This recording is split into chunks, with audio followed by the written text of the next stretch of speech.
today's bigger topic we're talking about a bit later is Viewfinder, which is a little game that came out on PC and PS5 last week.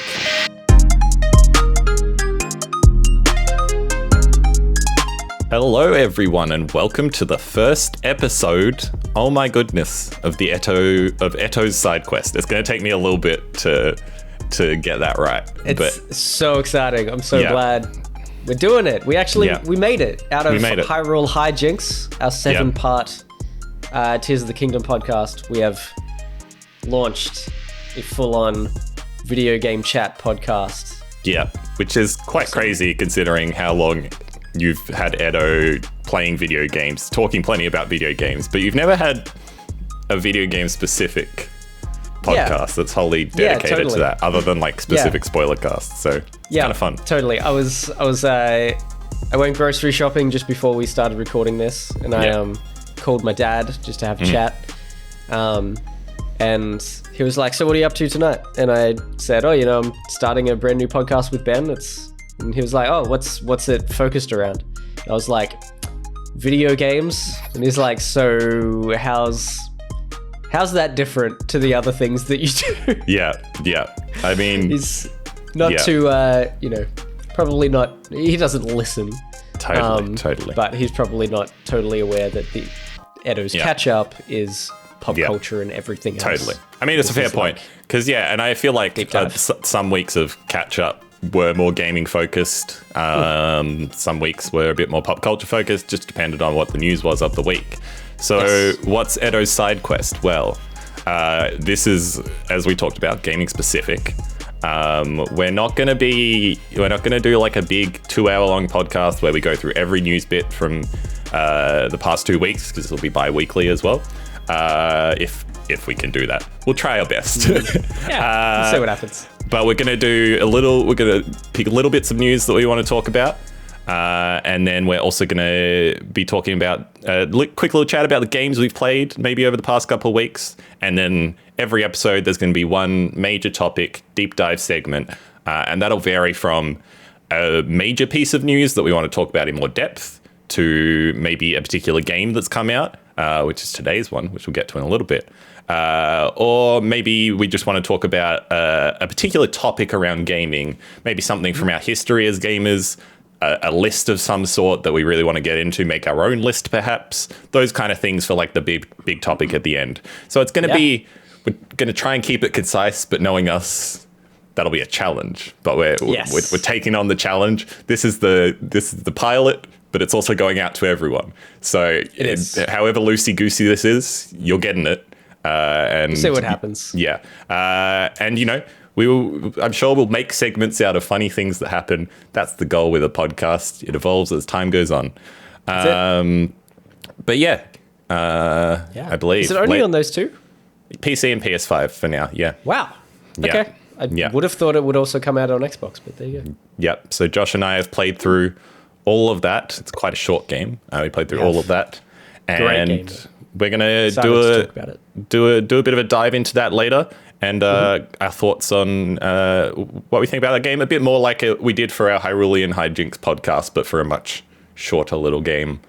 Yes. We've been very excited for this episode, game. not 7. Yes, exactly.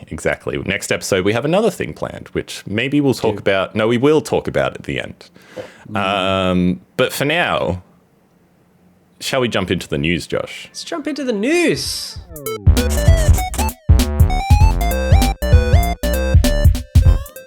That was a cool sting. It probably was. I'm sure it was great. Fantastic. And in classic fashion for this podcast, I know the news article I was going to talk about, but I forgot to bring it up in advance. So give me just 1 second. Josh. I love that you say classic fashion for this podcast. Well, I feel like in classic... less than 5 minutes into the podcast. I feel like in classic ETTO fashion for a podcast. This is true. That's more like it. Yeah. I found it pretty quickly. I literally... needed to search up World of Warcraft to find what I wanted to talk about. You may or may not have heard this story, Josh, but I'm going to talk about it anyway because it's fantastic. I feel like I almost may have talked about it on the catch up this week, but I didn't.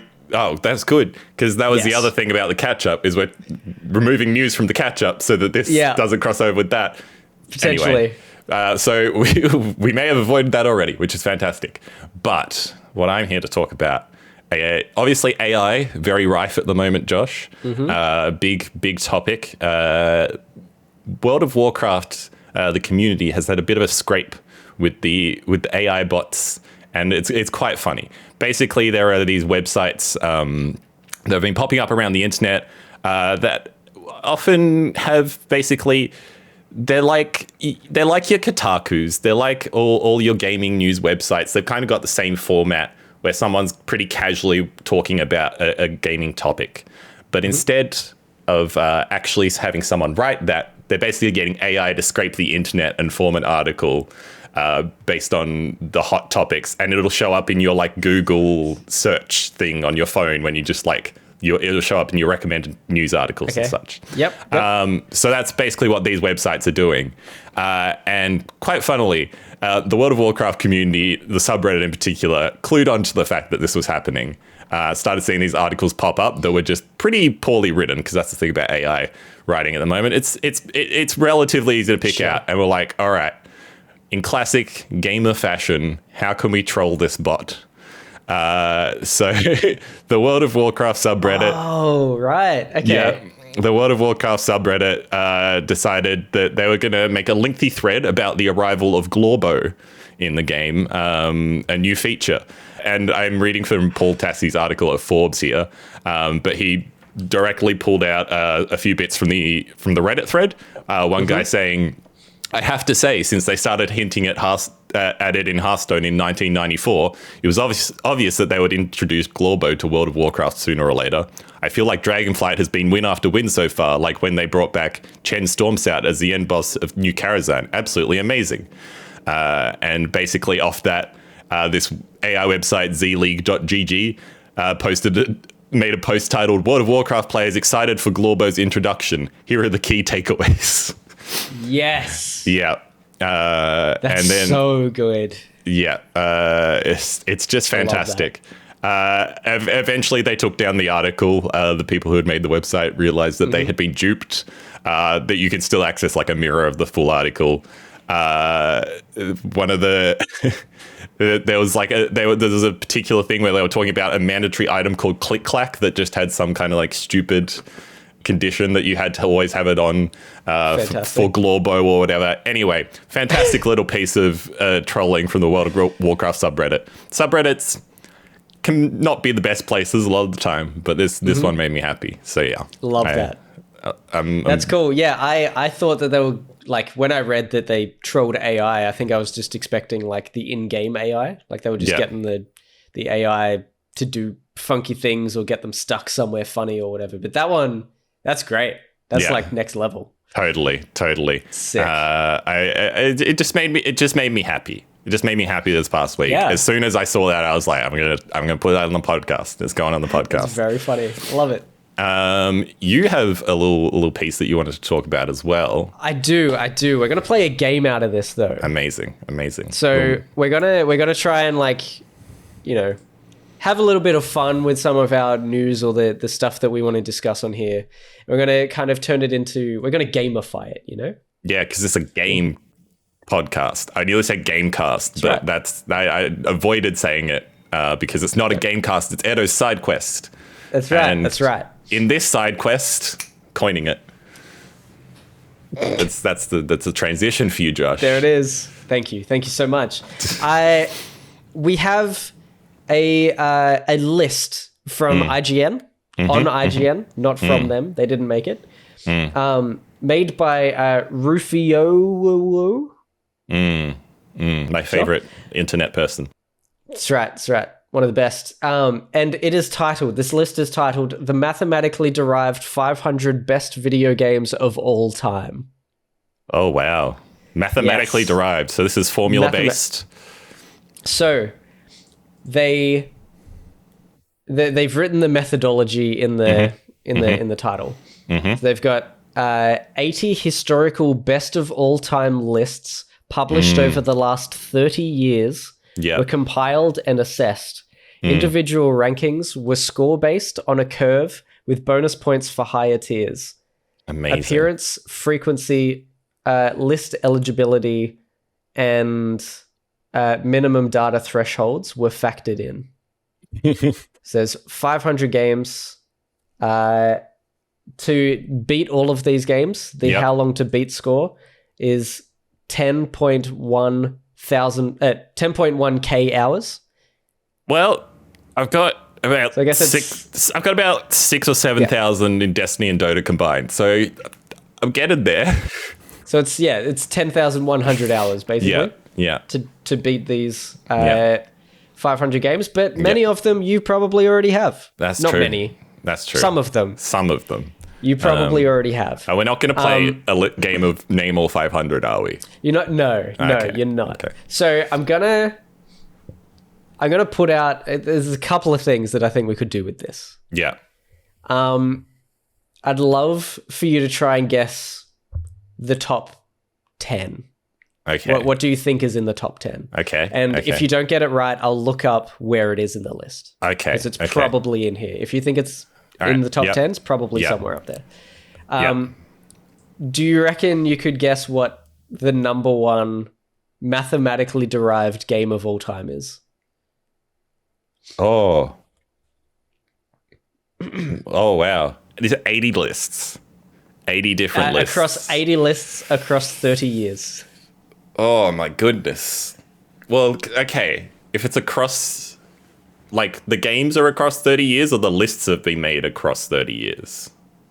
Lists published over the last 30 years. Okay, so this was... Because I was going to say... The problem is, I was going to go like a Breath of the Wild or something, but that's a recent game. And if these lists have been published over the past 30 years, there's a lot more time for games to have come out before that.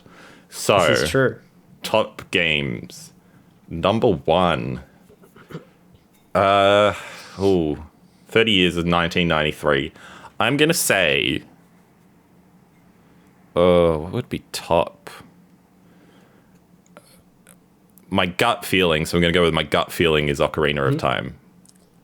Ocarina of Time is number 4. Oh, okay. So you're up there. You're up there. Okay. This is tough. All right, if that's number 4, I'm happy to give hints and stuff if you like. I can whittle some down, I think, but then I'm going to need the hints. Yeah. I feel like Skyrim's got to be there somewhere. Skyrim? Yeah. Skyrim is not in the top 10. Oh, fascinating. Okay, Yeah. that kind of starts to become a recency kind of There problem, you go. I think. Skyrim is 23. Interesting. Okay, I think we have to go older then. I think the thing is a lot of these are going to be older because there's just been more time naturally for them. Yeah. So I'm going to go with Tetris. Oh, so close. Tetris is number 2. Oh, okay. Very good. Okay. We've got Nice. 2 and 4. So if Tetris is number 2, so I feel like the thing with Tetris is it's old and everyone accepts that it's good. Like, you can't say Tetris is bad. That's the thing. Yeah. Yeah. So what game is more so than that? Oh, man. Is it the original Mario? It's not the original Mario. Okay. Is that not even in the top 10? You're going to your keyboard. Wow. Yeah. Crazy. Mario 37. Wow. It lost to Skyrim. 37. I mean, I can kind of see that because it's not like people talk about that game a lot as like what it did for game design, but I feel like if I've seen lists, it's maybe not like at the top of the list. It's just like, it was great for games. Yeah. Yeah. Oh man. All right. Tetris at 2, Ocarina of Time at 4. I think because they have to be like very big names is the thing. Yeah, they're all big games. Big games. I don't think it's number 1, but is Pong in the top 10? Pong is not, actually. Okay. Yeah. 122. Okay. Yeah, no. Now I'm focusing too much on the old and not on the good. It's a fair like fair guess though. Yeah, Since it is totally. across 30 years. All right. Gonna get some hints because I don't want this to go on for too long. So Yeah, fair enough. Okay, for number one, go with your gut. go with my gut. Your initial gut feeling. Breath of the Wild. Breath of the Wild is number one. Wow, that's insane. It's crazy, right? Mathematically derived number one game of all time. I guess these are over 30. You mentioned there was some calculations to do with like the recency thing, I think, at the start, or there might be. There was appearance frequency, list eligibility, I don't know what that means, and minimum data thresholds. I don't know. Yeah, what that okay. means So, my thing is, I guess there would have been a lot of lists, because of the internet and the amount of stuff that has come out in recent years. Yeah. So there's probably isn't enough. That's okay. That's still pretty crazy though. Even with that, it was able to beat out like a Tetris. All right. It was. Number three. Number three. All right, keep hinting. Let's just do these I'll try and get them on the first hint. Yeah? Okay. Zombies. Plants vs. Zombies? No. Last of Us. Yes. Yeah. Yeah. I was just that's it. Plants vs. Zombies. That was an interesting thing to jump to. Yep. Cool. All right. Yep. Everyone's waiting for the third one. They have been for like 20 years. Maybe not 20, but... Half-Life. Yes. 2. Half-Life 2. Yeah. This is the Half-Life better 2 one. is number 5. I nearly said Mother, which is... I don't. That's an older one. Mother, Earthbound. The like. Okay. Which is Mother in right. Japan. But they've also been waiting for 3, but for longer. Yeah. Yeah. Fair. All right. Fair. Cool. All right. So that's 1 to 5. Yeah. Probably the most. Probably the favorite Nintendo 64 game. Mario 64. Yes. That's number 6. Okay. Yep. Cool. Okay. This is the third and final Zelda game on this list. Sorry, not on this list. In the top 10. Link to the Past. Yes, nailed it. Yeah. So 1, 3, and 7 are Zelda games, which is nuts. Yep. I mean, good on them. Good series. I can see why you like it, Josh. Yes. Yeah. There you go. I'm mathematically correct. You are mathematically correct. All right. What can I say? All right. Number 8.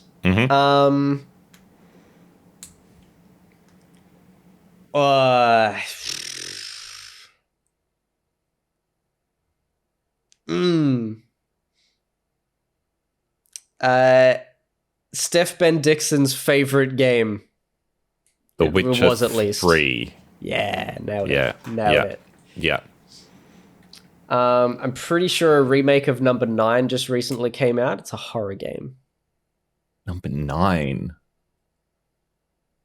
I think it did. 9. People have been playing it a bunch. I think you might have played it a bunch recently. I think you might have played it on stream recently. Resident Evil? Number? 2. Not 2. 4. Resident Evil 4, number 9.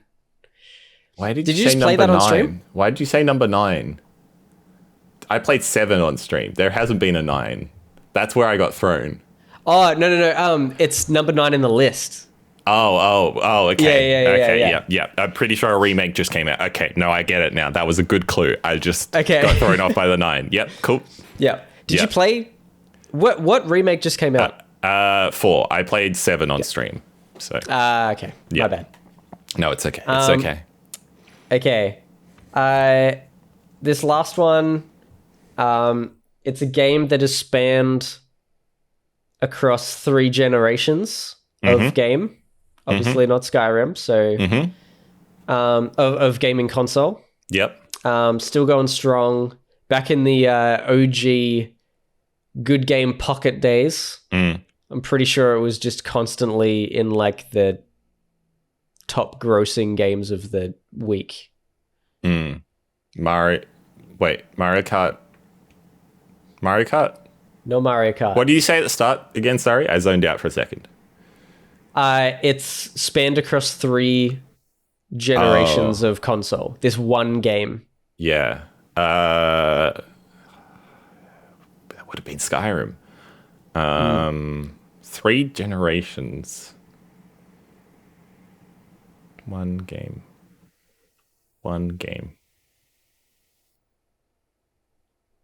Top grossing. Why am I struggling with this one so much? There is an online mode that has kept it going since. Oh, Grand Theft Auto 5. Correct. Number 10. Yeah. All right. Cool. There you go. Do you have any questions about other games? Some of your favorite games? Oh, that's a good question. See where they're at. I'm so surprised by Skyrim. Just because I don't think it deserves to be in the top 10 of all time, probably. Yeah. I mean, it's a very good game, but I'm just surprised because I feel like I've seen that in so many lists. So that one is surprising to me. My only other Mario, I'm a little surprised Mario is as low as it is. I'm trying to think of like the best Mario. I guess Mario 64 was in the top. Yeah. Where's Mario Galaxy? Galaxy? Yeah.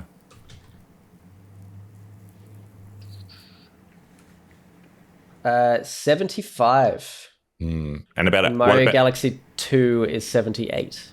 Okay, and I reckon Odyssey is in the 40s. I like that. I like you. I like you, Ben. You like me? Wow, thank you. This. Ooh, 60. Okay. Number 60. Man, people don't like Mario. I will say though, one of your favorite games of all time has beat out Mario Odyssey. Number 24 is Hades. Oh, hell yeah. Ah, that was a pun. It's unintentional, Nice, but that was nice. good pun. Very good. Yeah, that's impressive. Yeah, it's crazy. I'm impressed at the more recent games kind of getting onto those lists is pretty pretty cool. I'll jump through some of the other top ones. We have BioShock at 11, Super Metroid at 12, original Super Mario World at 13. Okay, Mario World was kind of the one where I was like, maybe I should have gone for that. I feel like that makes sense as the highest. Yeah, for sure. You got Mass Effect 2 at 14. Yep. Portal 2 at 15. Yep. Shadow of the Colossus. I'm a little shocked. It's a great game. But I'm a little shocked that it made it that high at number 16. Yeah. You got Street Fighter 2 at 17, which is also kind of odd. Guess it's the best Street Fighter, probably. I don't know. Yeah, potentially. The original 1993 Doom at 18. Minecraft, number 19. That was in my head to guess in the top 10, but yeah. And the original Final Fantasy at number 20. Wow. Okay. Then you got Red Dead, WoW, and Skyrim directly after that, and then Hades. And what? Metal let's Gear. say 25 is Metal Gear.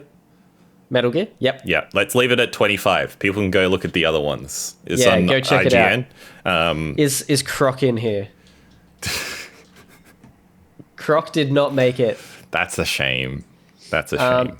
Can I go from the bottom? Can I tell you some of the bottom ones? Yeah, sure. Joust is 498. Okay. Joust. Interesting. Dark Souls 2 is 490. Okay. You got Halo 4 at 487. We played that. We did.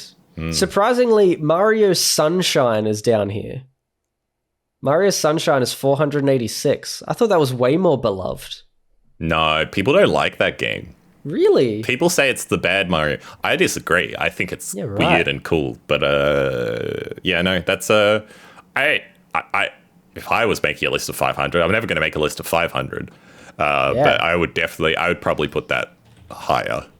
I'm not even sure I have 500 games I've played to rank, if I'm honest.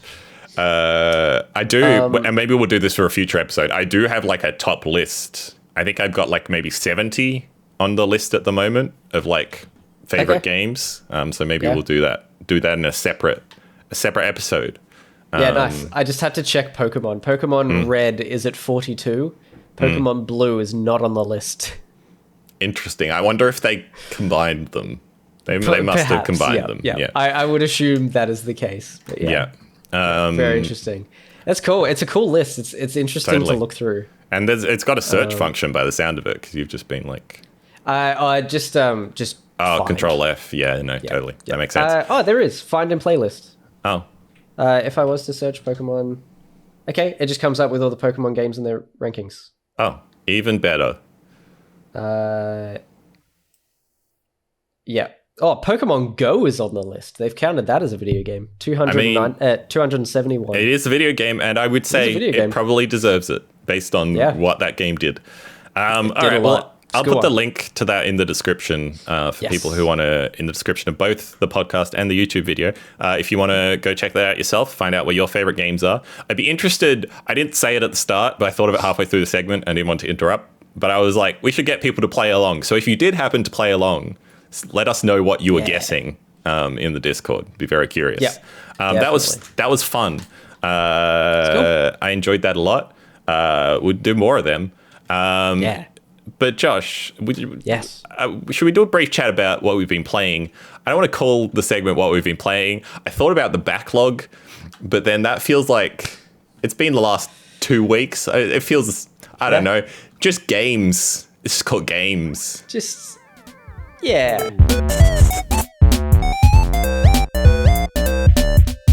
Amazing. Huge sting. There would have been an actual name for that just then. Yeah. Possibly. Depends what I came up with. Maybe.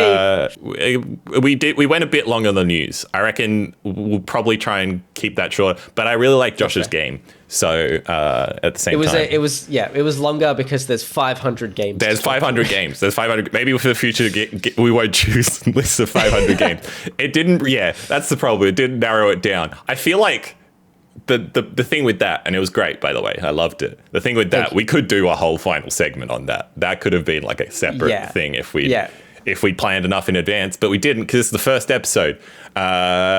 We have planned slightly though, and we know we each have one game to talk about. Josh, do you want to talk about your game first? I do. Let's do it. So I played. This is funny. I played my number 2 game of 2023 for the first time ever. Yeah. So I played the demo of this game last year on a stream during Steam Next Fest. Loved it enough that it was my number 2 game, and it absolutely deserved that spot. I can't think of anything else that would have gone there. It is One Dreamer. It's a pixel art, side-scrolly puzzle game, I guess, in a way. Yeah. Basically, you play as a game developer who has to try and finish his game. There's a whole backstory. You meet this person online, and you play this game with them. Eventually, you both go, we should make a game together. So you start doing that digitally, and then I think it's a little unspoken, but I feel like you kind of fall in love when she moves in with you, and you make the game together at that point. But so you end up making that together, but this is all kind of backstory stuff. Yeah. And you experience this just through some little puzzles and little in-between things. Yeah. And it sort of cuts between that backstory. It's okay. I said that it was like only a small bit. It's probably most of it is this whole backstory. Yeah. It's kind of like your dreams, I guess. Yeah. Because every day you wake up, you make a cup of coffee, you go to your computer, and you're a freelance programmer. Yeah. For other companies. So they send you emails, and they're like, this thing is broken. So then you Yeah. have to go into code and you change code. That's sort of the main mechanic that I haven't even mentioned yet. Yeah. But the main sort of puzzle mechanic is that you have very basic looking code. Yeah. And you have to fix the code using little like button inputs and things like that. It's very good. It's very well done. I loved it. Obviously being a programmer and a game developer. But yeah, so you sit at your computer, you change this code, and then after you finished work, you walk to some part of your house, and there's like, you go through a doorway or there's like a crack or something and you squeeze through it. It's different every day. And you kind of go into like almost this dream world, and it's partially like either the game that you've been making or a game that you have played, like that you played with this other person, or it's the digital space where you were developing this game with the other person. Because in this world, you can like hire like a digital office almost. And so you virtually appear in the office. I see. Yeah. With like computers and recording equipment and all this stuff that you can go interact with to make your game. Yeah.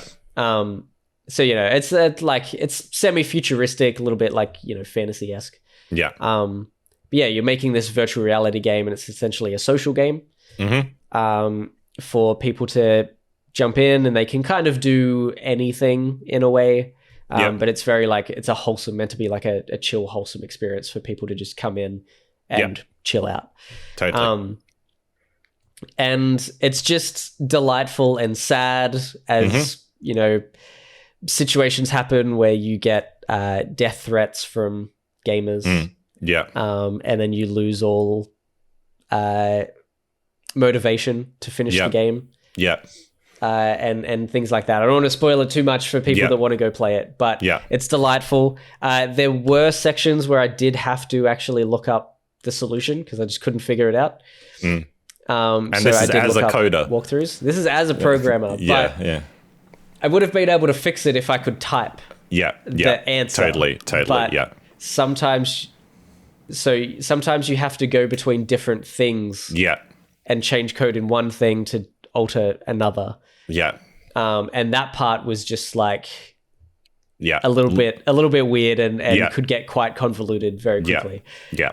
When you're in the virtual space, there is stuff that you interact with where you change the code. Cool. So sometimes in that space, there'll be like a locked door. You can interact with the door and you can change the code. So it'll say like, the class, the file that you're working in will be called door. And then you go in and it says locked equals true. And then when you clicked on locked, you can also set it to false. And then the door's unlocked. That's sort of the most basic level of this game. And then it gets more and more convoluted. And, at some points there'll be 10 or more things across like a small map that you can interact with. And sometimes you'll have to get something like from one part of the map and then change it to like change something else on another part of the map, which then you can grab code from to change the thing that you actually want to change. And it can get quite like webby. A big spider web, like a big mess. And it's great and very, very clever, but sometimes like maybe a little bit too convoluted. Because I'm interested in this, but then I'm like, Josh struggled with bits of this, and that makes me slightly worried. But like, it was maybe 2 or 3 times I had to look up a solution. And there's plenty online about it, and it's not a long game either, so you can find it pretty quick in a walkthrough. I was looking at an actual text walkthrough with like screenshots and stuff, and managed to track it down because it's also a linear game, so you can just keep scrolling until you find where you're up to. It was great. It was really really good. I'm glad you finally got to play through it all, considering it was your number 2 game. It was definitely in our video at the end of last year. Do you think? In the ranking. Yeah, cool. That's cool. Absolutely. Yeah, that's awesome. I'm sorry, really quickly, Yeah. I forgot that I actually had some notes. Right towards the end of the game, there was a list of bugs that I needed to fix on the game. Yep. Going through some of them felt too real. Like having just finished work Yeah. and going straight to my couch, sitting on the couch and then looking at these bugs.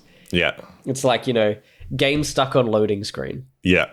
Had to fix that. Yeah. Default graphic settings cause game to run poorly. So like low FPS. Yeah. Music resetting after pausing game. Yeah. Sound effect looping during shark attack. Like things like that. It's like even I'm listening to this as someone who has done less coding than you, but enough. I'm listening to this and I'm like, oh man. Yeah. You would have done like testing and stuff. I assume, totally. Your uni major work. Yeah. So stuff like that. I'm like, oh man. Yeah.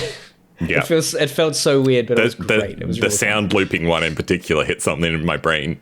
I was in charge of sound for that project, so yeah, totally. Okay, nice. I definitely think I want to check that out. What did you play it on? PC. I think it's only on PC on Steam. Yeah, cool. All right, very cool. It's about, I think it was like 8 hours. Yep. And like price? 22.95 on Steam. $22.95. Well, that's great. That's cheaper than Viewfinder, which we'll get to in a little bit. But quickly, I'm going to talk about my game. I was actually going to talk about one game, but I decided to pivot during this podcast. So even Josh is not entirely sure. I was going to briefly talk about Dave the Diver, which I started playing this week. That was originally going to be the game we talked about in this podcast, but we decided to give ourselves longer for that game because it's quite a long game. And we were only going to give ourselves a week to play it. And we didn't think that would make good discussion in the end, and Viewfinder just worked better. So I was going to talk a little bit about that now, but I've decided I'm not going to do that because we will probably talk about it in a future podcast. And also, I will, even if we don't talk about it in a major topic, I'll just talk about it a bit longer in this section. But also, I realized before we chatted, I was like, I only played Dave the Diver. But no, I finished another game on stream last week. Last Monday night, I finished Bramble the Mountain King, which, similar to you, was a game I played in Steam Next Fest. I think this one at the start of this year, because I think there's been 2 Steam Next Fests this year. And I played this one in the first one. I played the demo of it, and I was like, this game is gorgeous. And instantly, like, everyone on my stream loved it. I played through the whole demo on stream, and I was like, that's going on my wish list. I'm 100% checking that out when it comes out. And it came out, a few weeks ago, and I was like, again, I played it on stream to start with, so I was like, I found out it was only like a 4-hour game. It's like, I'm going to stream this whole thing. Everyone on my stream loved it already, so let's just play through the whole thing. What I had played of the demo, it was this gorgeous Nordic folklore kind of vibe with people singing folk music in the background, beautiful forests covered in lush greenery and little gnome guys and cute little like rock trolls and stuff. A lot of that cute stuff from the Nordic folklore. And then at the end, there had been more of a horror segment with one of the Nordic folk creatures, which was the Nokken, which you might know if you played The Witcher. But it's basically a creature that like plays the violin to lure kids into the water. And I was like, I'd played the demo and I was like, okay, there's undertones of horror here. But it seems like it's kind of a balance between like very like the more wholesome bits of the folklore and then the more horrific bits. So game pretty soon after release came to Game Pass. I was going to buy it anyway and play it on stream, but it came to Game Pass. So anyone can play this and totally recommend it. But I was like, definitely sit down and play it. Josh, let me tell you, this is not a happy game. This is not a game I would show your kids. This is a full-on horror game. The bit that I played in the demo was like a solid hour and a half in, and most of the hour and a half before that was pretty miserable. Okay. And this game is great. I loved it. I loved it a lot. It's It's a very beautiful, I think it's made in Unreal Engine. So it's got a slightly realistic kind of looking graphics, but it's definitely got its own art style, and the characters look more like they're out of a fairy tale, because essentially like you stylized. Are going through these folklore stories that your parents have read you. But you basically the game starts off by being like, your sister is not in your room that you sleep in with her, and the window's open, and so you kind of your mum has just read a story to you about not going outside during the dark, or not following into the woods into the dark, because you're gonna get trapped, get killed, terrible things gonna happen, and of course straight away they make you do that. And yeah, it's definitely not one for the faint of heart. Pretty early on, you are going through a section where there's a butcher, and he's just like carving up meat, and it's like blood and guts everywhere, and you're like jumping over blood and guts, and there's like squelching and all this kind of stuff. It sort of sounds like a more brutal. Oh crap! I'm forgetting the name now. The raincoat one. Yeah, Little Nightmares. Little Nightmares. Someone in chat was kind of saying it's a bit like Little Nightmares, a bit like Inside. It is definitely like them.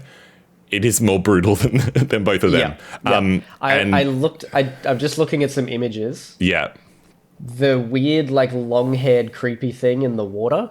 Yep, that's the Nokken. Yeah. That's freaking terrifying. What the heck? Yeah.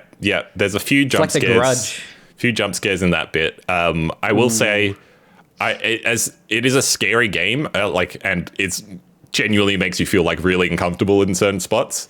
But if you are able to put up with that, I would highly recommend playing through this, because despite it being scary and approaching some pretty serious topics, there's like some stuff to do with suicide and abuse in it. So warning for that. But like, it is nonetheless like gorgeous, and there's a lot of care put into this.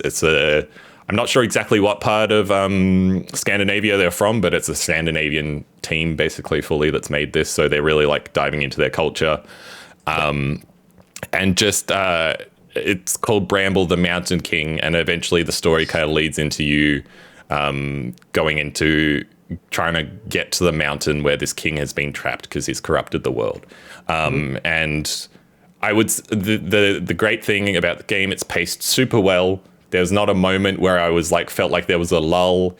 It jumps from kind of like, it's kind of paced in little sequences that are based around one folklore story, and it jumps from one of those to another, but they all kind of weave into the main plot in a nice little way.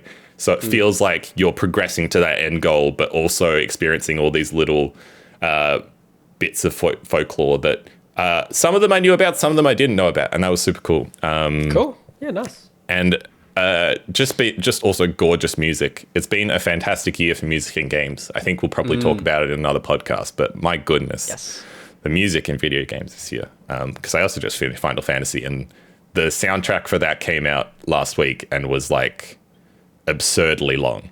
It's like 8 discs or something.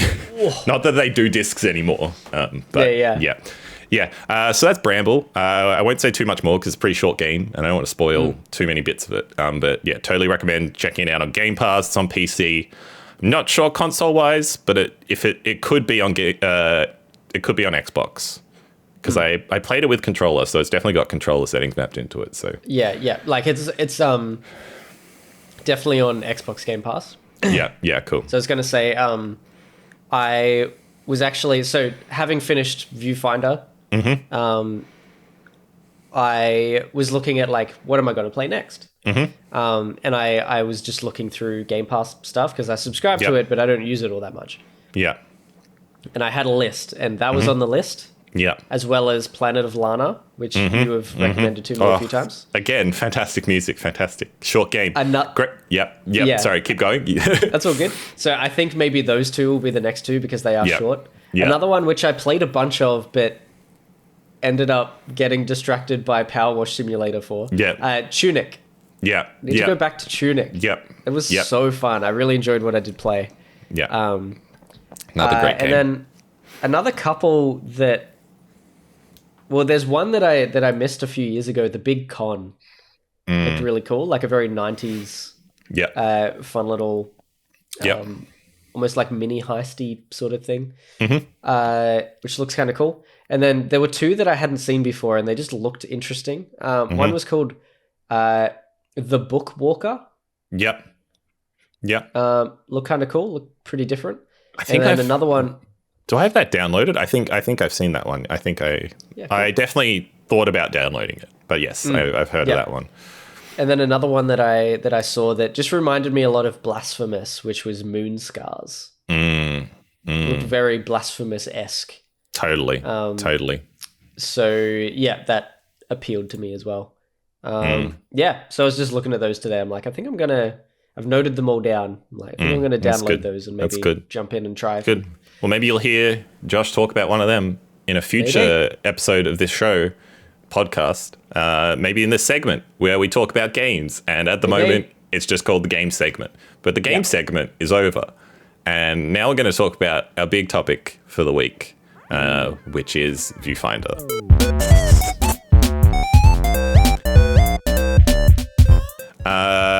Alrighty. It's time. It's time, Josh. It's time to talk about Viewfinder, which we have both been very excited for quite a long time. I believe you've been following the guy who made this game on like social media before that we even knew what the game actually was. Yeah, totally. So not that I've like followed him super closely, but I remember seeing it like years ago when he first sort of posted the initial concept of Viewfinder. Basically taking a photo, having it as a Polaroid, and then placing it in a 3D space that he was already in. And having like, like loose objects, like a block. Like you turn the picture upside down and then the block sort of falls. And having physics objects and stuff. We should probably explain what the game is. But anyway, totally. I saw that guy, do that years ago, followed him every now and again, would jump in and see that he'd posted something on Twitter, but I'm not much of a Twitter user, so I guess I probably missed a whole bunch of stuff. You mean Sorry, X I'm not much user. of an X user. I hate it. Hate it so much. But yeah,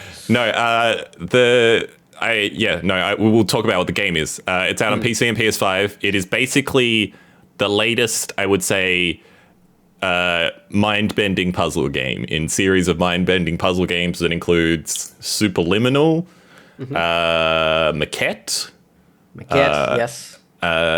Probably the OG to go back to is Portal, obviously. Portal, for sure. But you could probably add stuff. I'm sure Talos Principle. There's some other stuff you could add to this, but it is probably the newest and I would say the most unique in a while. A lot of those games, kind of Maquette and Superliminal are similar in that they both play with perspective mainly.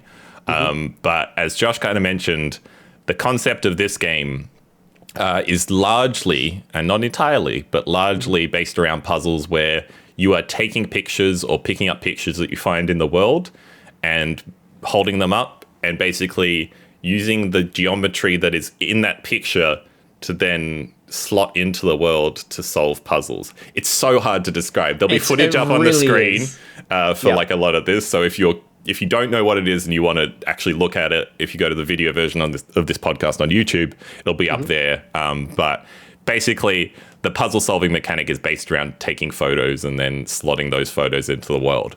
And it's just we saw this in a couple different showcases. I think it might have been in like the Day of the Devs one most recently. I think it was, which we watched together, and that was like we were both watching this trailer. We knew of the game, but we hadn't seen too much of it, and we were just like, "This is insane! How is this working like this?" Both with people with history in game development, we were both just like, "This, it works." It seemed to work so flawlessly. They released a demo pretty soon after that, and lo and behold, it did work so flawlessly. And the thing that I kept coming back to while playing this game was just, it's so concise, it's so bug-free, and it's just like, it works. And I think we'll probably talk about it a bit more. It's a short game. It's only about 4 hours long.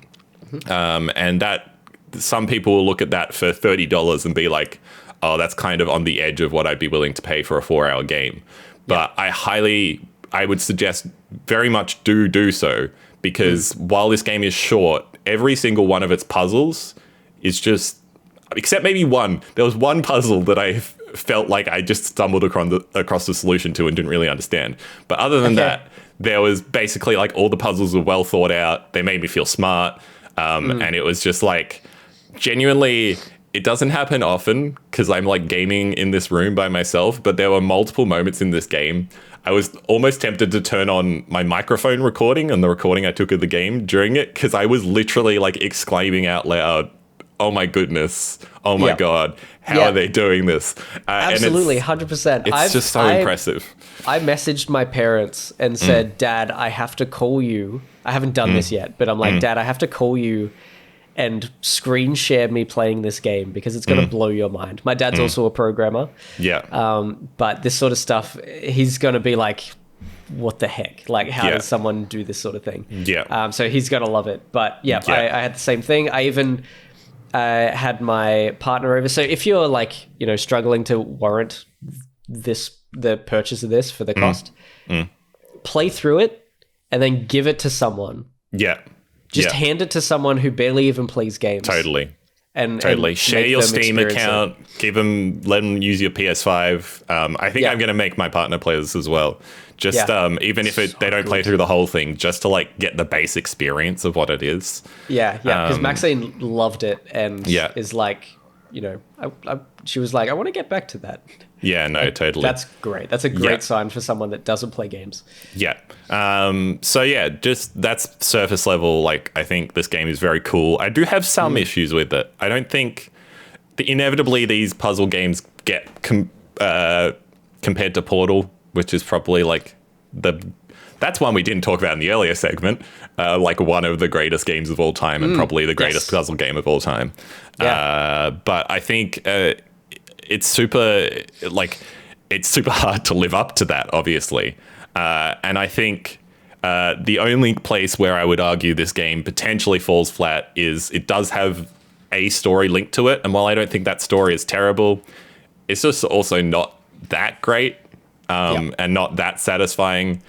And it's tough because it's like that's ultimately not what the game is. The game is these very like tailored puzzles based around this concept, which the concept gets expanded on a bit. But basically, like the story shouldn't be relevant. But when Portal had like GLaDOS and involved that kind of thing in the whole thing, you inevitably have to be like, well, it didn't quite do that. So that's maybe the only place where I would say it falls a bit flat. But I think that is like pretty like ultimately I'm like that shouldn't be the reason you don't buy this game. And I wouldn't say it's deeply uninteresting. I was very uninterested in it for the first little bit of the game, but it did get as a bit more unraveled. And I listened. There's like megaphones you can press on, and you get more bits of information. And I got a little bit more. So I wasn't totally disappointed on it. But I mean, I feel like talking about that too much is doing a disservice to it. The overall story is largely it's to do with global warming and like saving the world with this simulation that you're in. The way they justify you being able to control the world is you're in a simulation, which again, it's just pretty contrived. It's like, okay, sure. It's basically these scientists. It's like a mix of science and creativity, like artists, creating a simulation to remake like parts of the world to then also solve these climate issues, these environmental issues that are happening in the real world through the simulation and, using technology that doesn't exist in the real world and trying to, work out if that's possible and usable in the real world whilst in this simulation. Yeah. That's what it is. It's not much more than that.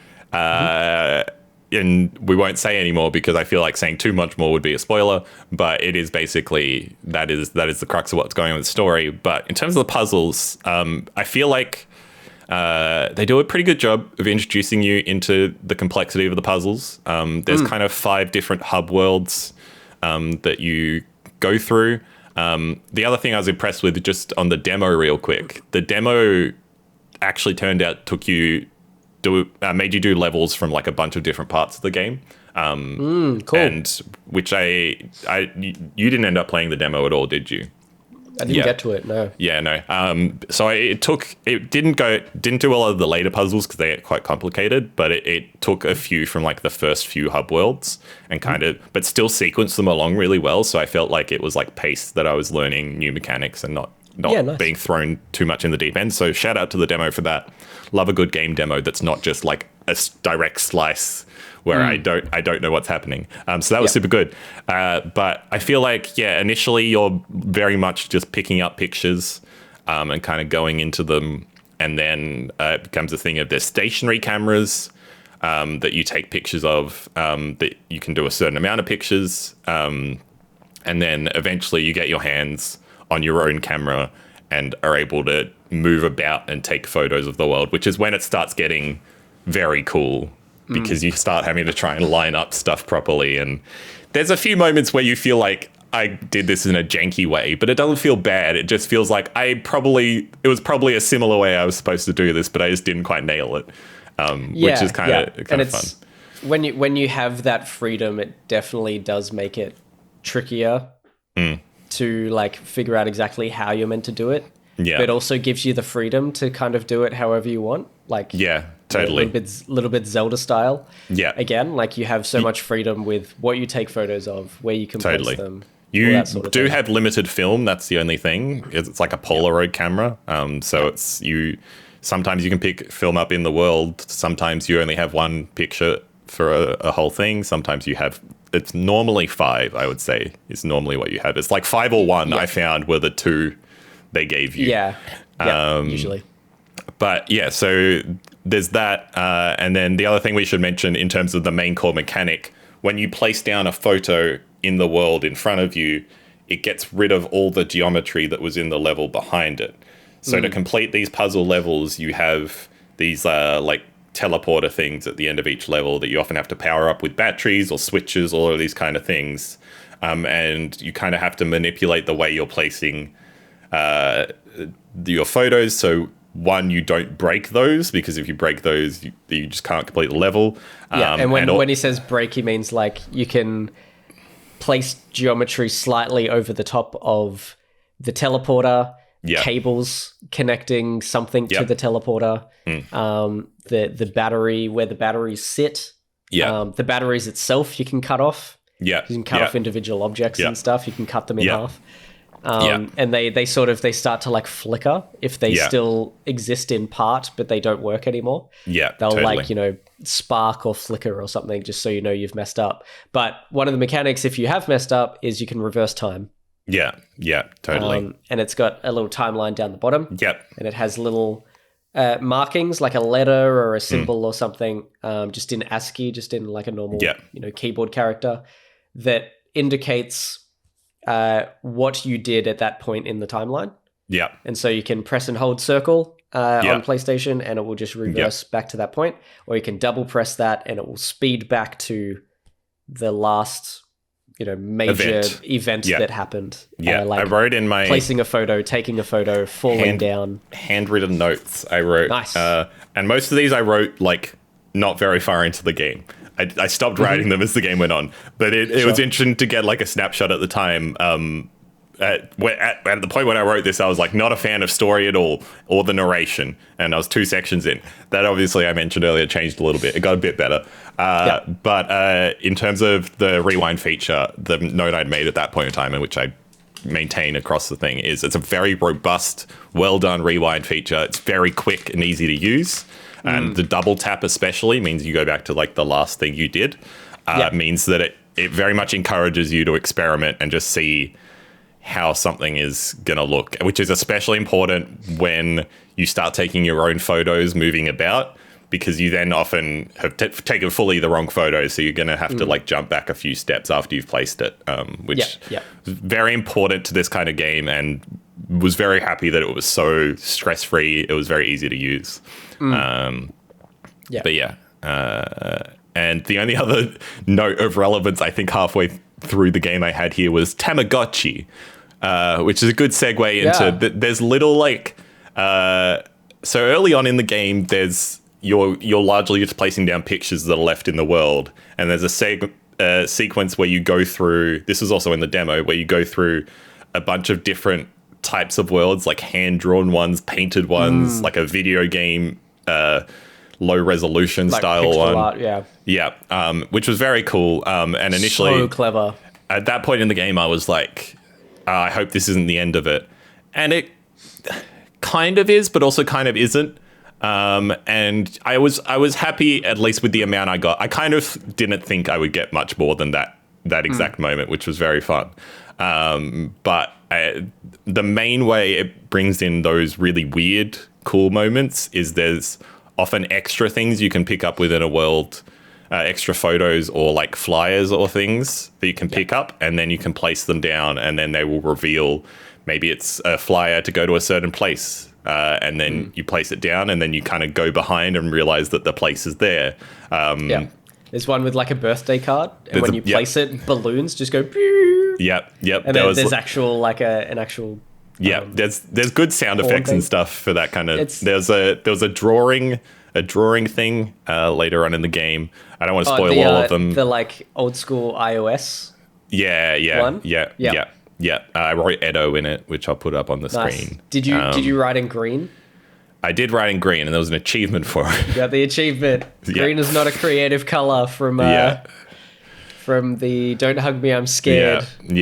Yeah. Funny YouTube videos. What a fantastic reference. It's crazy that the game developers are now that age that was what they put into.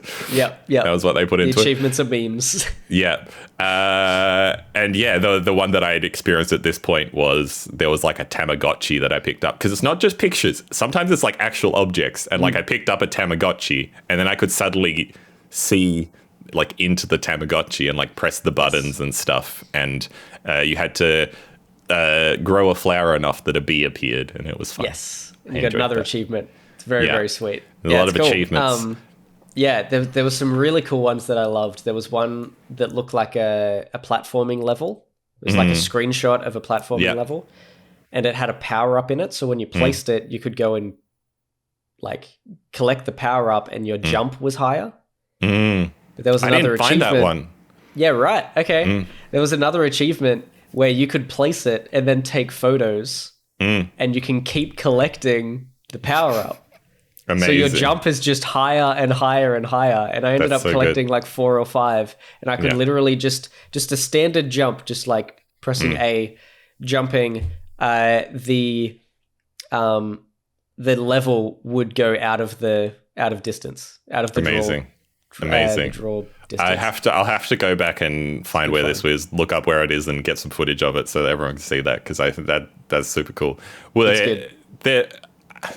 I'm gonna say, you probably should have said it at the start, if you don't want like spoilers for too many of these things, like, well, because I want to keep talking about some of them. I'm like, if you want to keep some level of mystery about it, probably like jump off now. I would say we're not going to talk about like full solutions to puzzles or anything, but yeah, like we would recommend playing it yourself if you want to, and maybe not watching too much of the footage I'm putting up as well, or watching it too closely. I shouldn't put up footage at all. No, it's good to have visual aids. I think. But yeah, those little extra bits were good, and then there's also little filters you can unlock for your camera. Some of which, one of them is, I can't remember. It's one of the ones you have very early on, and it's like 2-bit, and it's so hard. I chucked it on.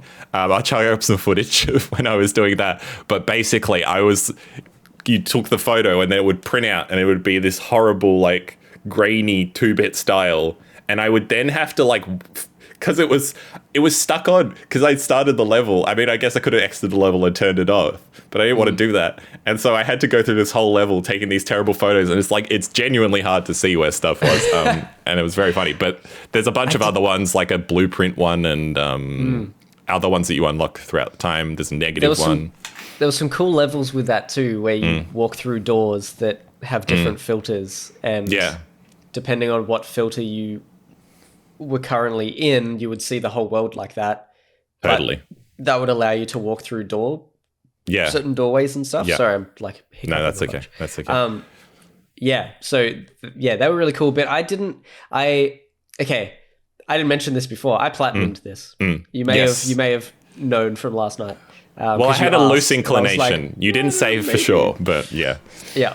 So I had almost platinumed it after our stream last night. I went and I had like 3 achievements left. It's very easy to platinum. Like just use the tutorials because a lot of use YouTube to find them. Pretty much every achievement, every video for every achievement is like a minute or less. Yeah. It'll just show you where the teleporter is. Like every video basically shows them entering the level through the teleporter. It'll tell you what chapter, what teleporter, and what level in that teleporter. Yeah. And then, they just run and like pick up a thing or interact with a thing. Yeah, because there's little collectibles and stuff throughout the game, like mahjong tiles, planets, and there was also ducks. There's rubber ducks. There was at least one rubber duck. Not frogs. Yeah. Sorry, yes, rubber ducks. I was going to say I didn't see any frogs. I definitely got at least like one magnet and one frog. But I was mostly getting mahjong tiles and planets. Those are the 2 that I found the most of. And that's you kind of touched on it. But the thing, part of my worry with this game, I guess, I was already like, I already knew I was going to like it just by the concept and what I'd played of the demo. I was like, this is going to be cool. Whatever I get of it, I will enjoy. But I was kind of worried how it would progress. If it would get too hard and too confusing, how they would like make more of a game out of it based on what I played of the demo. Because I was like, at what point does this just get... There's too much going on. You're having to take too many photos, work out too many crazy paths, and it just gets unwieldy. But they kind of avoided that instead of making the camera be like the main focus of the game once you get it, and kind of like really like making you use multiple photos for solutions. Instead, they kind of just change the mechanics of the world on you. Again, because it's a simulation, they can kind of excuse it by being like, oh, this scientist was trying this and this scientist was trying this. And I think I thought that was actually quite an elegant way. You still are taking photos with your camera, and at most levels it is relevant. Like you still have to be kind of working out what you're taking a photo of and stuff. But they bring in, you mentioned earlier, there was you would go into worlds with basically different shaders, different filters that we mentioned. And you would like go through doors and it would change the filter and then allow you to get through pathways and stuff. That was one of them. There was a big section around perspective where you would walk up to something and then the perspective of it would change. There'd be like stairs there and then all of a sudden there wasn't stairs. The stairs were just like painted on a wall. Yeah, totally. And they kind of start marrying some of them together in some of the later levels in cool ways. And then probably the biggest one that happens later in the game is there is like across the game, you are taught that you take photos of a thing. It takes a photo of everything in that you take a photo of. I just said photo a lot. You take a photo, everything that you see in your viewfinder shows up in the photo. You put down the photo, it gets rid of everything in the world that you put it over, basically, is the thing. But later in the game, I think they called it the Violet, I think is what this material is called. But it's like this gray kind of environment. Violet? I guess it's violet. I didn't see the cut. It's like a grey purple. I would say it's a very pale purple if it is purple at all. I guess, but it probably is violet. But you can kind of, and when you walk over it, you kind of see that it's like changing its shape as you go. So you can kind of, and there's a little the sound design in this game is quite good. There's little like sound effects. You kind of notice that it's kind of different. And the game teaches you that when you take a photo of, when you take a photo of the violet, that architecture that is made of that stuff isn't in the photo. And then the other thing is when you put down a photo on top of the environment that is this material, the photo won't replace that. So it will like go behind it instead. Yeah. Or be placed inside it or whatever. Yeah. And so I thought that was a really smart way of like just increasing the scope of the puzzles without it getting like the puzzles getting too long or too complex. They definitely get hard. Definitely quite hard towards the end, but they're not. I was rarely like stumped for too long, and most of the time when I worked it out, I was like, oh, that makes quite a lot of sense. One puzzle. I said there was one puzzle. Yes. It was in the perspective-based area. There was one puzzle where there is a battery in between 4 pillars. And when you walk towards the battery, it then like the perspective shifts and it turns out that battery is like a drawing on top of a pillar. Yeah. And then there is a camera set up to look through a hole to take a photo of that. In like a bunker? Yes. You just kind of have to go in a room? Yeah. And then when you take a photo of that, it just takes a photo of like the pillar that is now there. And eventually I did work out that you had to go into that room without making the battery turn into a pillar. So you had to like avoid that quickly. And I was like, okay, I have to take a picture. When I took that picture, it was empty. And I was like, oh, interesting. Okay. And then I kind of just placed it down and then the battery appeared and I didn't really understand why that made that happen. Interesting. I don't remember either. I don't remember the exact solution to that puzzle. But it'll be up on the screen. If anyone sees it and it can explain why it happened the way it happened, I'm still not entirely sure about that one. But every other puzzle... Was the battery not in the photo? The battery wasn't in the photo, but it didn't seem... Was it a blue battery? Was that why? No, it was a red battery. Okay. Because, the other thing is like blue objects... like teleporters and stuff also don't appear like the violet material. I didn't realize that, but that's interesting. Yeah. So sometimes you'd take a photo of like a blue battery and it wouldn't appear in the photo. So you can't duplicate that battery. Yeah. Well, okay. I guess my thing was, I guess the explanation is that because I didn't activate the battery being on the pillar, it wasn't. It was definitely a red battery. But because I didn't activate it, like that changing into a pillar, it was still an actual battery, like in the game state. And then when I got rid of the world around it, it then was real. Turned into a normal battery. Yeah. But it still doesn't quite make sense, especially because it doesn't make sense why the battery was. Oh, no. Oh. No, they hadn't introduced the violet at this point, and it didn't make sense that the battery wasn't in the picture. That's my one thing. Yeah. I'm still not quite sure about. Okay. But anyway, I'm not going to get too hung up on the puzzle. It was just the one that eventually I was like sitting at the camera. I'd taken the empty photo. I was like, I'll just plop it down, and then the battery was there, and I was like, oh, okay. I was stuck on that for a while. Yeah, there was one puzzle that I was stuck on as well, and it was one of the few that I used the in-game hint that they give you after you are struggling for like 10 minutes or something. Yeah. I probably should have used that, but I never used it. Yeah, right. Cool. Yeah. Nice. Every now and again, I'm like, I got so over it. I tried to avoid it for a while, and I'd try and do it for another 5 or 10 minutes after.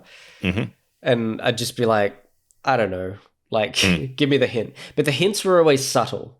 Yeah. So there was one where there was a battery... I think it was a blue... I think it was a blue battery in a cage. And you couldn't... If you take a photo... And it was a blue cage as well. And if you take a photo and place it outside of the cage, there's no cage and there's no battery. So you can't get the battery out. And I was trying all these different things to try and work out how to get in there. How could I, alter the world so that I could get in there? But the entire cage was violet. It was made of this stuff. Yeah. And eventually I looked at the hint, and the hint just said, the battery cannot leave the cage. That's the level of hint that they gave you. It wasn't like, try doing this. It was just like, the battery can't leave the cage. Yeah. And I instantly got it. I'm like, okay, so I need to bring the teleporter and the battery pad to the cage. Instead. And I had not thought of that as a concept at all. Yeah. Because at that stage you never took a photo of the teleporter and moved it. Yeah. And moved that around. It was always duplicating batteries or getting batteries to the teleporter, but not the other way around. Yeah. And that changed everything for me. But just the very, very subtle hint. Yeah. I love how subtle the hints were. Yeah, that's interesting. I was going to ask if they were good hints because, like, that is obviously a thing of crossing the border between it being too much versus, like, not being enough. And I think that's a good amount. I was really happy with it. Just being the battery can't leave the cage. Yeah, that's all we're going to give you. I didn't. I mentioned this to Josh before the podcast, but I haven't mentioned it. Yeah, I didn't do there's a few optional missions in the fourth section. I'm going to say third or fourth. I think fourth. Yep. Out of 5 sections, and there was 3 optional missions in that I had to skip over because I was playing it this afternoon and I wanted to make sure I finished the main thing. So maybe I'll go back to them. One of them I got particularly stuck on, which is why I decided to not do them. So I might go back to that and use the hint and see if that helps me. Do you remember which one? It was the one where you get 2 photos. There's like a piece of film on a pillar. You get 2 photos. There's a battery in a cage. And you need to make 4 batteries. I love that one. That one is genius. That is so good. That's why I'm kind of like, I definitely want to go back to it, but I had to draw the line and be like, I have to finish this, and I'm not going to if I stay on this. Yeah. I'm wondering whether they do give hints on the optional ones. I'm not sure, but I did get stuck on that one, and I think I looked it up for that one, but the rest of the optional ones I managed to figure out. But that one is super clever, but I did have to use I did have to use a video for it, but it's so clever. Yeah. Even with the place I was getting up to, I was like, I feel clever for being at the place I'm at, but I'm not. I could get 3 batteries. I could get 3 batteries every time, but I couldn't get 4. And that's the thing. Yeah. I even tried to take a picture of the film. Didn't give me extra film, and I was like, damn it. I thought I was so smart.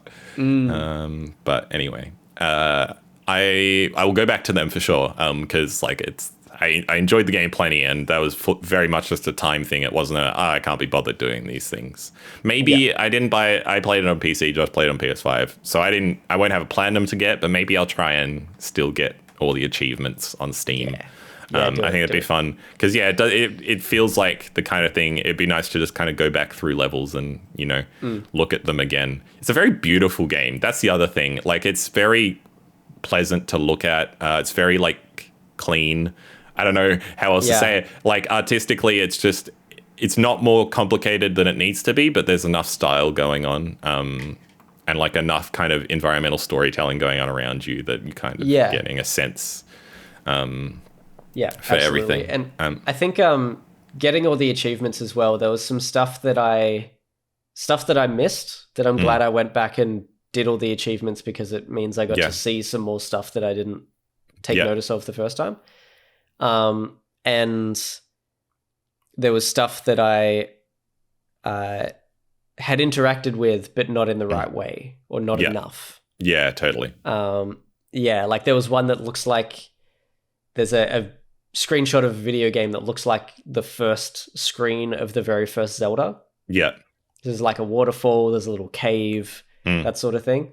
And there's multiple things in that one. Okay, because I found a tile in there, like a mahjong tile. But I was like, there must be more to this. There must be more. So I'm glad I'm at least vindicated that there was something more. Again, I left it, but there's one more thing. One more thing in that. But there's a few.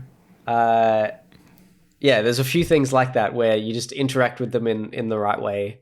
Yeah. Or they've done a little bit of extra design that's super unnecessary. Yeah. There's an achievement about the scream, the painting the scream. So you can like pick up the scream at one point and you can place it. And you can like walk down the dock. The dock, yeah. The wharf that he's standing on. You can like walk past him and stuff. But when you place it, he screams. Like like this this kind of harmonizing scream. Yeah. But you can take photos of it and place more of them. Yeah. And they harmonize a chord together. I think it's a different note each time you place a new one. Yeah, cool. And so you can make, one of the achievements is making a chorus of these screams. Yeah. You just place a bunch of them and they all scream together. It's very cool. Like totally. Just the little attention to detail of totally unnecessary extra bonus things. And I think that was the bits where I was like, early on in the game, I was like, I feel like that bit just felt like a tech demo when they first show you that you go into these different worlds. But I'm glad they pursued like experimenting with separate little like ideas with these little extra bits. They were like, this is not enough to put in the game, probably not refined enough to put in the game, but we're going to do like little extra things. And I think that made the experience even more enjoyable, because it was like I was doing these puzzles, some of which were quite hard, and then at least every now and then I would come across like the Tamagotchi or the thing that I'd be like, oh, this is fun, I can do a little mini game and then get back to the main thing, which I had that was super well paced out and everything. I think we've covered most of the stuff. We should talk about the final level, probably, unless you have anything. Yeah. I'm just having a look through my notes. The first thing I did when I started the game is I turned around and jumped off the balcony, just to see what would happen, see if you could die, and then immediately just tells you can reverse time. Rewind. So I learnt it within 10 seconds of booting the game. Totally. Yeah. Which was fun. I sat at the table in the first level, where all the bridges converge into one platform in the middle. I sat at the table, and the table came about like maybe when the camera sat, it came maybe like 10 centimeters underneath where your chin would be. Yep. Which I found very funny. That's always a fun. Placing the camera at a weird. It's always a fun thing when you make first-person games, as we can talk about as people have developed them, is choosing the point on the player at which the camera is going to be versus where you like it's not always going to be at the head and stuff. And it's especially interesting because later in this game there is a mechanic which we have talked about where you have to take photos of yourself, and there is like you are a thing, which is very person shaped. So it's funny that was still like chest level. Totally. Yeah, and I like how how neutral the thing of you was as well. Yeah, totally. Like it's sort of, you almost look like a ghost. It's kind of creepy. Yeah. It's like a black silhouette, but the bottom of you sort of gets a little wavy and becomes a little teleportation mechanic, which is very fun. Yeah, it's very, very cool.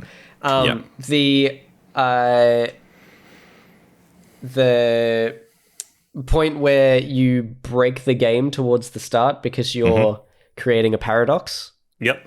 Because you keep placing the same picture and the same picture and the same picture and the same picture. Yes. And then the game breaks. There's an error that pops up on the game. Yeah. And then like parts of what you're seeing ends up like starting to move around. Yeah. Because they're actually panels that are like screens, and it shows that you are actually in a simulation. Yeah. I kind of wish there was maybe a little bit more of that. Yeah, okay. Yeah. Like fair. A little bit more, of those trippy things, or like you could break the game and stuff like that. That would have been kind of cool. Yeah. There was a fun little thing in the point where they start showing you like this art style and this art style and this art style also towards the start. Like there's a painted one and a art one, like a pencil drawn one and a crayon drawn one and stuff. Just before you get to that, on the bit where there was the extending, you were placing all the photos and stuff. One thing they did in the demo, which was really impressive, they had that exact level, but you just finished the level by placing the photos repeatedly. So very good. So if you played the level, that would have subverted expectations. Nice. I was very impressed by that. But anyway, yes, go ahead. Yeah, that's cool. Yeah. There was one that was like a really cartoony level. It looks like a very cartoony desert. Almost like Roadrunner style. Yep. And when you're in that, your footsteps become xylophone notes, and when you jump, it's a very cartoony, like boing, boing. Yeah. Every time. It's very, very cool, very fun. And then when you go to the hand-drawn house, when you open the door, it's like a paper noise. That's yeah. And I saw a video on his Twitter. His Twitter is just full of him just mucking around with ideas and explaining how he did various things throughout the design and creation of this game. Yeah. There's a point where he knew that he wanted to do like a crayon setup. Yeah. Like a crayon level. So he drew some of the trees and stuff. But then to do the house, he actually just drew a bunch of black lines in actual crayon. Which I think he did with the trees and stuff. Drew these, just single lines as different thicknesses, different lengths. And then scanned them in and then placed them in the game to make the outline of the house. Stuff like that. Like it's just very cool. So it's like actual crayon texture. Love that. Yeah. So Super good. cool. So nice. Cool. Last All right. level. Yes, last level. So some level of controversy from a little bit of what I've seen of people's thoughts. Okay. But Josh also warned me before I'd played this last level last night that it was tricky. It is basically the thing with this last level is in classic video game fashion, it makes you do it all on a timer. Makes you do it all on a timer. You'll kind of all the mechanics you've learned across the game kind of incorporated into one level. Most of the mechanics, not all of them, but mostly. And it's like 9 different small levels that you have to complete within 5 minutes. And reversing time does not. The timer still goes down when you reverse time. Your photos carry. You have a certain amount of photos, and your photos carry through each bit. And it's a little bit of a gauntlet. And Josh, let me tell you, I did it in 3 goes. 3 goes. That's the first time you told me that. That's the first time I told you that. Josh is so impressed. I really was, though. I was shocked because it took me like 10 or more attempts. Yeah. So we got some viewer comments, which I'll go into in a bit, but someone specifically mentioned calling out the last puzzle being frustrating. I think I can totally see why it was frustrating. It is inherently more stressful when you are on a timer for these kind of puzzles in a puzzle game, especially because the rest of the game you're given however much time you need to solve it, and then all of a sudden you have to having to do it on a very short kind of thing, and then if you fail, the 5 minutes runs out. You have to go back to the start. But I think once you've worked out the solution of each of the 9 bits, you can then just speed through that bit again. So I think on the 3rd go, I finished it with a decent amount of time left. I feel like I might have still had like 30 seconds. And I think it's like, I didn't feel like it was super punishing, but it was definitely a little bit of a like shock to the system of, oh my goodness, I now need to do this in a certain amount of time. And after the one thing that I can totally get being frustrating is like lining up the photos throughout the game is often quite a stressful thing. And if you mess up lining one of those photos, that means you like can't make a certain jump or something, and then have to rewind it. You are losing time in this period. So much, yeah. So even if you know the solution, it does become a little bit of a struggle to like kind of get through those bits. That's probably like the one area where I totally see it. But I thought it was a fun way to culminate the game as well. Yeah. I really enjoyed it. You wouldn't have gotten this message pop up because you did it in 3 goes and not over 5 or however many it takes to get there. But if you do fail enough, it does give you the option to turn the timer off. Oh, okay. Well, so you can still complete the game without it. Yeah. I was like, no, I'm going to get there. But for people that are just like, yeah, I hate this, they can just turn off the timer, which is cool. One of the last things that I did find a little bit tricky or a little bit annoying was because it took me a few more attempts than it ended up taking you. I would get to like a certain level multiple times and not know what the solution is at that point. Yeah. But you can't just figure it out. You just have to do the rest of the levels faster so that you have more time to try and figure out that one. Yeah. Totally. Yeah, so I found that kind of frustrating. Yeah. But I think I enjoyed it. I think I enjoyed the challenge. I think if there'd been any more of that, one, if it had been any longer, and 2, if there'd been any other levels like that, I don't think I would have enjoyed it.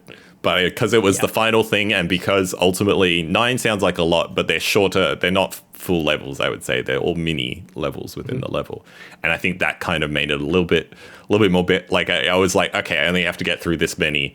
And on my first run, I think I got through 6. Wow. So I had already like mowed through a bunch. So I was like, okay, if I give myself a bunch more time, I only have to get through 3 more levels.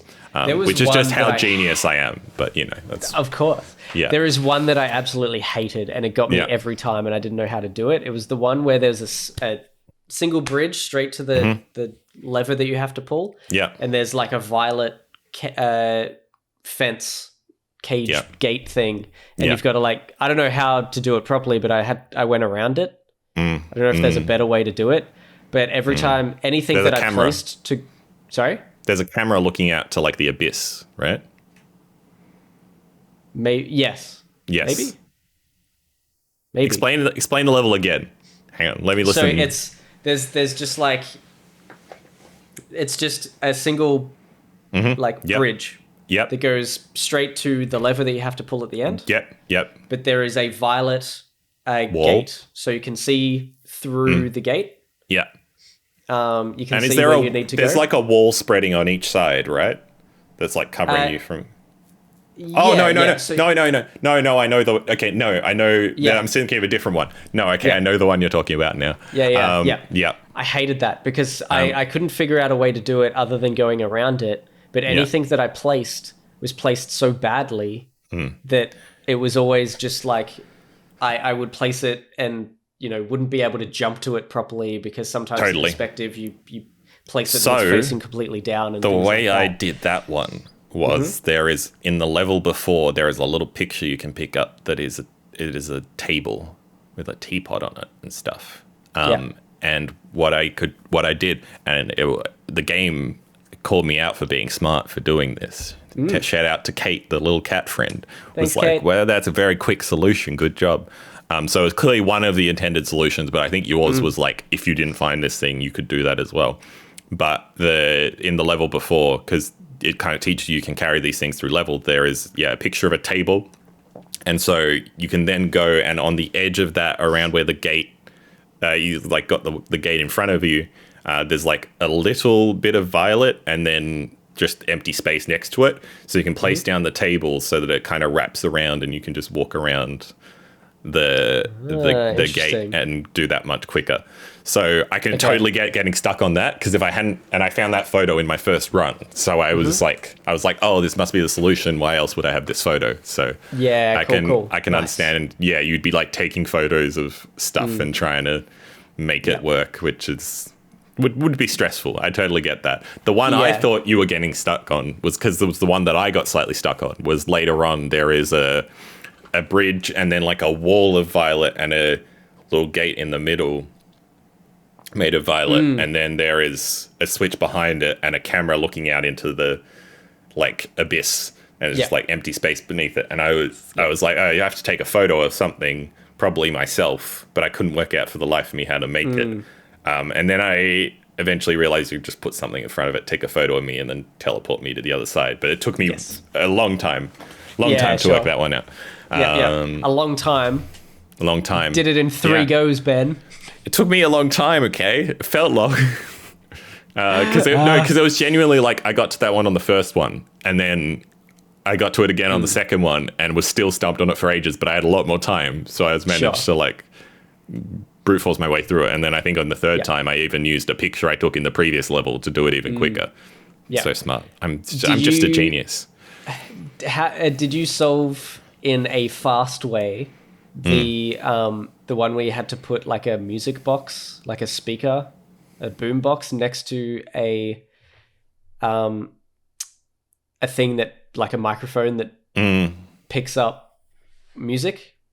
Yeah, I just took pictures of the boom boxes and like earlier. Yeah. Because I only saw one, but I took a photo of one, and then when I got to that, I was trying to solve it the proper way and went, oh, there's ways to cheat in this. Yeah. So then I put it down, and like you make it through that level, which looks quite complicated. I don't know how you meant to do it. But wait, there is a boombox in a later level? Wait, I'm confused. they're in an earlier level. So I think it's in the level that I struggled with. So they introduce sound to you. Hang on. Yeah, in like, this is the final level I'm talking about. Okay, yep. In the very final level, after you've already found out that you can use boomboxes to make music, which power switches and things. And the level, I think it's the level that I didn't like with the big violet gate. Yeah. Off to the side, there was just like a random floating platform, and it had a boombox on it. And it was kind of like a long platform. So I'm like, I'd be able to use that as, a means of traversing the world at some point later. Yeah. So I just take a photo of it, not even expecting like, oh, the boombox will come in handy. Oh, that's cool. That's cool because there was a puzzle with the speakers later that I definitely kind of janked my way through.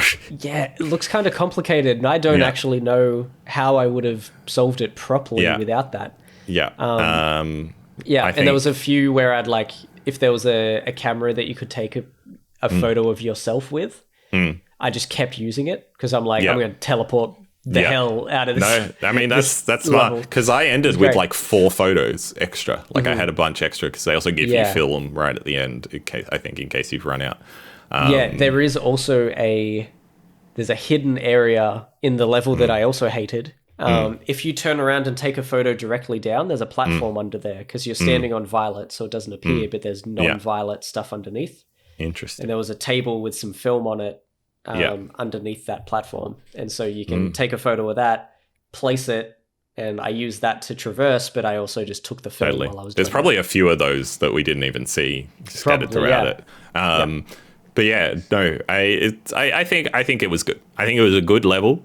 Again, I finished it quickly, so I feel like I can't talk too much. Like if you struggle with it, I'd be interested to know why in our Discord. Speaking about Discord, to wrap up our chat about Viewfinder, which I think has been great. By the way, I think we've covered all the bases. But I put it out to Discord because, like with Hyrulean Hijinks, we had some viewer input in that, and I was like, let's do that for the side quests as well. But obviously, I want to keep it relatively short because we have a habit of talking about viewer stuff for a long time. So I said, and this will change depending on what we're talking about in the episode. But for this one, I said, if you've played Viewfinder, which was very short notice, I'm impressed at how many people said stuff who had just played it without knowing. But I was like, if you played Viewfinder, give us 1 sentence review and a score out of 5. And so we've got 4 or 5, maybe 4, maybe 3. Some people did cheeky, not real reviews because they didn't play it. But I'm gonna go through them now. Cool. So we've got Dolphin Pants said, I enjoy a good puzzle game, and this is exactly that, a good puzzle game. It was a perfect length. It never overstayed its welcome. 4 out of 5. Agreed. Very good review, very normal review. No funnies in there, but that's okay because you were being sincere, and I also like sincerity. And yeah, I feel like that's pretty good sum up. Perfect length, didn't overstay its welcome. I agree. I think any more of this game and I would have been tired of it. I already played it in a few sessions because I was kind of like got a little bit taxing on the brain. Yeah, potentially. Depending on like, because they did introduce some like superliminal type of puzzles as well that weren't just about photographs, which we haven't talked about much at all. But yeah, just like lining up pictures and stuff to then create another full picture, and there was also partial pictures. You started like when you take a photo, you also started taking bits out of the world, like it would create like a void. That was also like an extra mechanic we didn't talk about later on. It was like a black hole because it would destroy whatever you take a photo of. So I feel like maybe if they had more interesting mechanics to add like that, like if there's, you know, a DLC at some stage that's another section that where they've, you know, he's discovered another sort of mind-bending puzzly twist. Totally. Then I'd probably come back, but if it was just more taking photos, I can see that I'd be like, all right, we're done. I think that's what we talked about earlier, where it's like my worry with this game was that it would get too stressful with all the photos and having like, and they circumvent that by actually just introducing new mechanics. Some might think that's like, it's just a tech demo of a bunch of different mechanics, but it actually makes the game work, in my opinion. Like it just like makes it so that it's not like overwhelming you with the freedom that having a camera just to be all the puzzles would be. So I think it maybe wasn't exactly what I expected the game would be, but in a nice way in that regard. So yeah, I totally agree. They would need to have another one of those twists, I think. And I want this game, I don't want there to be a sequel to this game. I want this guy to do something else because he's clearly very smart, but I want this game to exist as it is and then like move on, make a new cool puzzle game. Because I feel like too much more of this would just start hitting that point as we talked about. We got Finch. Yes. Finchy has said, haven't played much of it as I only got it today, but from what I've played, I'd give it a 4 out of 5. Yep. That's fair. I feel like it's a solid 4 out of 5 the whole way through. Yeah. Not a lot to say there, but what you did, again, not a lot to say. Haven't played much, but what you did say is good. It's a good game. Throm said, didn't give a score. Amazing puzzles. It has great immersion and also gives you time to work the puzzles out if you get stuck, which for me personally is great. But I do recommend they add a timer as a challenge, like a speedrun mode. So across the rest of the game, that would be... Maybe Throm hasn't finished it yet, is the other thing. Maybe. That's true. Yeah. But that would be cool as an additional mode. Like, that could have been an achievement or like part of an achievement or something. Yeah. I guess the problem is... Finish the levels in... certain times. The problem is once you've worked it out, it is kind of like the thing, right? A lot of the time. So yeah, for the most part. But they could have a challenge that warrants that still. Totally, yeah. You want to do Lawcat? Yeah, Lawcat. Lawcat said, awesome, I finished it yesterday. I really enjoyed the puzzles, the build-up of skills and abilities from level to level. I found the last puzzle frustrating, 4 out of 5. Yes. Yep. There it is. No, I feel like hit the nail on the head. I feel like we got everything in the 4 out of 5 there. We understand why she gave it a 4 out of 5 because it got a little bit frustrating. And then Joshy says, I rate Viewfinder, one balcony overlooking a vista. I didn't play it. Which, we appreciate it. Appreciate it anyway. Fair enough. You should. Now that you've listened to this review, you should go. Totally. I will also say, I didn't say, Shrom kind of wrote multiple sentences, but then just didn't put any punctuation in. That's true. Lawcat did write 4 sentences technically because there were 4 full stops. Ooh. And I'm not saying you can circumvent this by putting in, not putting in full stops, but that is technically breaking the rules. That's all I'm going to say. That's all. Love it. But still very, very succinct. No, totally. Exactly very what succinct. we're after. Ultimately, what we're after is succinct responses. That's the gist of it. But we'll do the breakdowns. Yeah. You can give the individual responses. I'd be burnt. I loved everyone's input on the comic cast and Hyrulean Hijinks, but I've been burnt by reading out viewer things that are very long. Yes. So I'm trying to avoid doing that. Because this podcast was already pretty long, but I'm fine with it. Because we were just feeling it along as we go. We didn't know how long this would be. Probably we'll try and make them a bit shorter in the future, but it also, I think, will depend on what we're talking about from week to week. So yeah, I feel like video games are hard to have an in-depth discussion very briefly. Yeah, totally. Especially one that's like so creative and different. Yeah. For maybe ones where it's like, an RPG, it's like we don't have to explain the mechanics and every single mechanic that happens because it's a normal game. But this one kind of warrants a very... And also it's the inaugural episode. So we didn't really know what it'd be. We had to talk about what it was. We had to kind of feel it all out. So you're just getting the whole damn thing and then we'll see where we go from here. But yeah, that's fun. This is fun, Josh. I liked it. So good. Yeah. I liked this a lot. Let's do this again in 2 weeks. Actually, technically next week, because I think we're recording next week's one early. I believe we planned. Yes. Yep. And what will we be talking about in that episode? It's the thing that we loosely talked about that I am now confirming is the thing. Would you like to reveal it, Josh, please?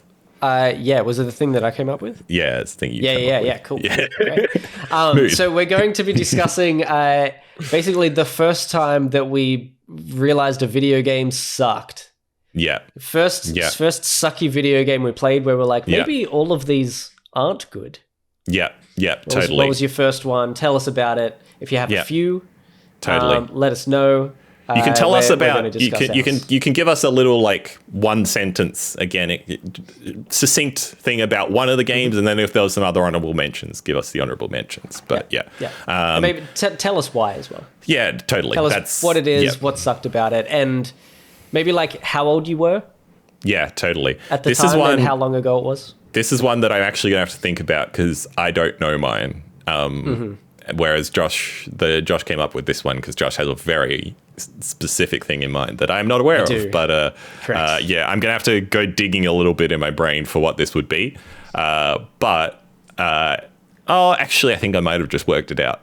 But you'll have to find out if it is what I worked out. Maybe I'll tell you next time. Yeah, I just want to find out whether it's on this list. It's not. Okay, the one that I hated is not on the 500 top games of all time. I can guarantee you mine would not be on the top 500 games of all time. Excellent. I want to keep going back to the top 500 games of all time. Totally. For these sorts of things. Totally. We should. That's a good thing to have in our back pocket. Oh, I said... I didn't even intend to say that. Oh, no. We're going to get cancelled. Made one podcast. We're done. Goodbye, everyone. I don't have an outro for this. We'll work it out later. We're out of here. Quest completed.